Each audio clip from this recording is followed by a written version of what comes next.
नमस्कार। कक्षा 9th का साइंस का फर्स्ट लेसन आज हम पढ़ने वाले हैं। हमारे आसपास के पदार्थ, ये पेंसिल, ये पेन या रिमोट, ये जो कुछ भी हम देखते हैं, ये वस्तुएं किसी न किसी पदार्थ से बनी होती हैं। भले ही वे किसी भी आकार, आकृति या बनावट की हों, वे जिस सामग्री से बनी होती हैं उसे पदार्थ कहते हैं। जैसे सांस लेते समय हम वायु को भीतर भरते हैं, ऊर्जा प्राप्ति के लिए हम भोजन ग्रहण करते हैं, अन्य जो वस्तुएं भी हम देखते हैं सभी कोई ना कोई पदार्थ हैं। पदार्थ के बारे में दो बातें तथ्य रूप में कही जा सकती हैं। पदार्थ में द्रव्यमान होता है और पदार्थ स्थान घेरता है। जिज्ञासु होना मानव का हमेशा से स्वभाव रहा है। मानव हमेशा अपने आसपास की वस्तुओं और घटनाओं को समझने का प्रयास करता है। भारत के महान दार्शनिकों ने भी प्रकृति में पाए जाने वाले विभिन्न पदार्थों को 5 मूल तत्वों में वर्गीकृत किया, जिन्हें उन्होंने कहा पंच तत्व। ये 5 तत्व होते हैं: अग्नि, वायु, आकाश, पृथ्वी और जल। इसके बारे में हम प्रेयर के प्रोग्राम में भी सुनते आए हैं। हमारे हाथ की 5 उंगलियां इन्हीं 5 तत्वों का प्रतिनिधित्व करती हैं। खैर, ये इस लेसन का विषय नहीं है, क्योंकि हमें अभी विज्ञान में इन पंच तत्वों को किस रूप में माना गया उसके बारे में पढ़ना है।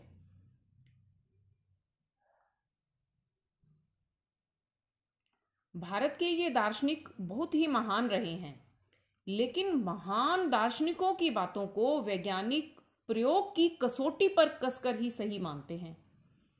आधुनिक वैज्ञानिकों ने पदार्थ को 2 प्रकार से वर्गीकृत किया है: पदार्थ के भौतिक गुणधर्म के आधार पर और पदार्थ के रासायनिक गुणधर्म के आधार पर।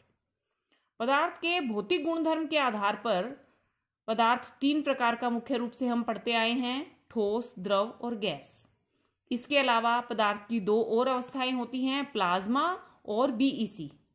इनमें से ठोस, द्रव, गैस और प्लाज्मा, ये 4 पदार्थ की प्राकृतिक अवस्थाएं हैं, जबकि बीईसी ऐसी अवस्था है जिसे कृत्रिम रूप से तैयार किया जाता है।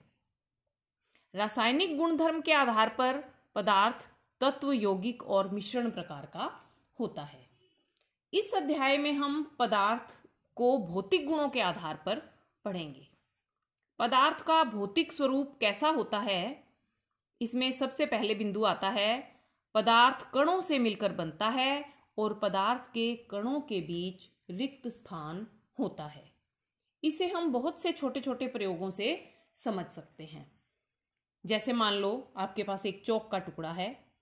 उस चौक को अगर आप किसी भारी चीज से पीट दें तो वो बहुत छोटे छोटे कणों में टूट जाएगा। तो आपको पता लगेगा कि ये छोटे कणों से मिलकर बना है, लेकिन जिस एक छोटे कण को आप देख पाते हैं उसे उससे भी बहुत छोटे कणों में बांटा जा सकता है। और ये जो रिक्त स्थान होता है ये ठोस में काफी कम होता है, द्रव में उससे अधिक होता है और गैस में काफी अधिक होता है। इस रिक्त स्थान की उपस्थिति हम एक छोटे से प्रयोग से समझ सकते हैं। एक पानी से भरे पात्र में अगर आप एक चौक डाल देते हैं या एक सूखा मिट्टी का ढेला डाल देते हैं तो आपको बुलबुले निकलते हुए दिखाई देंगे, जो यह बताते हैं कि चौक के कणों के बीच में रिक्त स्थान है। जब उन रिक्त स्थानों के भीतर पानी प्रवेश कर जाता है तो वहां जो रिक्त स्थान में वायु भरी हुई थी वही बुलबुलों के रूप में बाहर निकलती है। और ऐसा ही मिट्टी के टुकड़े के साथ भी होता है। इसे हम एक और प्रयोग से समझ सकते हैं। एक बीकर में हम निश्चित मात्रा में पानी डालते हैं। इसके पानी के तल को हम अंकित कर लेते हैं। उसके बाद उसमें हम 1 चम्मच नमक घोल देते हैं। लेकिन नमक घोलने के बाद भी इसके तल में कोई परिवर्तन नहीं आता। इसका क्या कारण होगा? आप समझ गए होंगे, क्योंकि जल के अणुओं के बीच में जो रिक्त स्थान है, नमक के जो कण हैं वो उसी के अंदर अपना स्थान ग्रहण कर लेते हैं, जिससे इसके तल में कोई परिवर्तन नहीं आता। इन दोनों प्रयोगों से हमने समझा कि पदार्थ के कण बहुत छोटे होते हैं और पदार्थ के कणों के बीच में रिक्त स्थान होता है। और ऐसा ही प्रयोग हम किसी और पदार्थों को मिलाकर भी कर सकते हैं।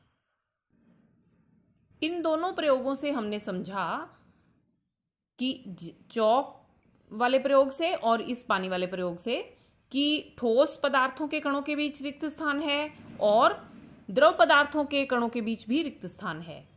क्या इसी तरह गैस के कणों के बीच भी रिक्त स्थान होता है? बिल्कुल होता है, जो कि इनसे भी अधिक होता है। मानो हम एक कमरे में अगरबत्ती जलाते हैं तो उस अगरबत्ती की खुशबू पूरे कमरे में बहुत जल्दी ही फैल जाती है, जिससे पता चलता है कि गैसीय कणों के बीच भी रिक्त स्थान होता है और वह ठोस और द्रव की अपेक्षा अधिक होता है।